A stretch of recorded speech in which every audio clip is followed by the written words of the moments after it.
નમસ્કાર મિત્રો, સ્વાગત છે તમારું અમારી YouTube ચેનલમાં। તો મિત્રો એએમસી એટલે કે અમદાવાદ મ્યુનિસિપલ કોર્પોરેશન તરફથી અર્બન હેલ્થ સોસાયટી અંતર્ગત સ્ટાફ નર્સની પોસ્ટ પર ભરતી જાહેર કરવામાં આવેલી છે।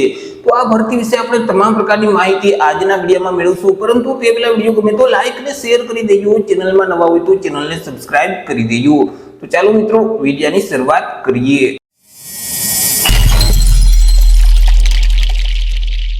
મિત્રો આજે ભરતીનું નોટિફિકેશન છે તે એએમસી એટલે કે અમદાવાદ મ્યુનિસિપલ કોર્પોરેશન તરફથી જાહેર કરવામાં આવેલું છે। અર્બન હેલ્થ સોસાયટી અંતર્ગત મિત્રો અમદાવાદ મ્યુનિસિપલ કોર્પોરેશનમાં જે હેલ્થ વિભાગ છે, તો આ હેલ્થ વિભાગમાં urban health and wellness centre ખાતે જે સ્ટાફ નર્સની જગ્યાઓ ખાલી છે, તો તે જગ્યાઓ ભરવા માટે લાયકાત ધરાવતા ઉમેદવાર પાસેથી અરજીઓ મંગાવવામાં આવેલી છે। આ જે ભરતી છે તે મિત્રો હંગામી છે, એટલે કે 11 વર્ષના કરાર આધારિત ભરતી જાહેર કરવામાં આવેલી છે।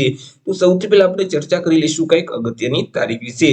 મિત્રો આ ભરતીમાં જો તમારે અરજી ફોર્મ ભરવું હોય તો ઓનલાઈન અરજી ફોર્મ ભરવાનું રહેશે। ઓનલાઈન અરજી ફોર્મ આજથી શરૂ કરી દેવામાં આવેલા છે। મિત્રો 5/7/2024 થી અરજી ફોર્મ શરૂ કરવામાં આવેલા છે। 5/7/2024 થી લઈને 12/7/2024 સુધી તમે ઓનલાઈન અરજી ફોર્મ ભરી શકશો।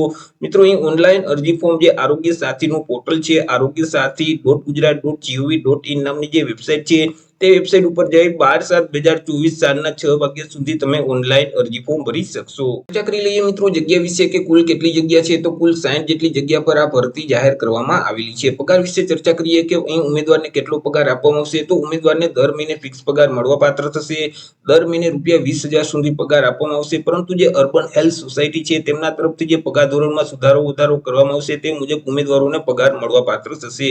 ઉંમર વિશે ચર્ચા કરીએ તો અહીં ઉમેદવારની ઉંમર છે તે વધુમાં વધુ 45 વર્ષ સુધી હોવી જોઈએ। કોઈ પણ કેટેગરીના ઉમેદવાર હોય તેમની ઉંમર છે તે વધુમાં વધુ 45 વર્ષ સુધી હોવી જોઈએ।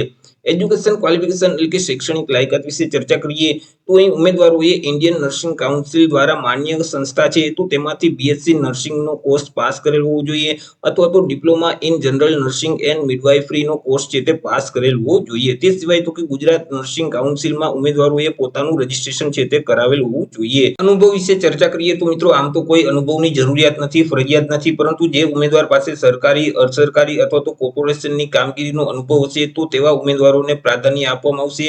તે સિવાય સરકાર માન્ય સંસ્થાનું બેઝિક કોમ્પ્યુટરનું સર્ટિફિકેટ હશે તો તેવા ઉમેદવારોને પણ અગ્રતાક્રમ આપવામાં આવશે, એટલે કે પ્રાધાન્ય આપવામાં આવશે। તો આવી રીતે મિત્રો અર્બન હેલ્થ સોસાયટી અંતર્ગત એએમસી દ્વારા સ્ટાફ નર્સની પોસ્ટ પર ભરતી જાહેર કરવામાં આવેલી છે કે જેમના ઓનલાઈન અરજી ફોર્મ છે તે આરોગ્ય સાથીનું જે પોર્ટલ છે તે પોર્ટલ ઉપર જઈ તમારે ભરી દેવાના રહેશે। તો આશા રાખું છું વિડીયો પસંદ પડ્યો હશે। વિડીયો પસંદ પડ્યો હોય તો લાઈક અને શેર કરી દેજો, ચેનલમાં નવા હોય તો ચેનલને સબસ્ક્રાઇબ કરી દેજો। ફરી મળીશું એક નવા ટોપિક સાથે એક નવા જ વિડીયોમાં। ત્યાં સુધી જય હિન્દ, વંદે માતરમ।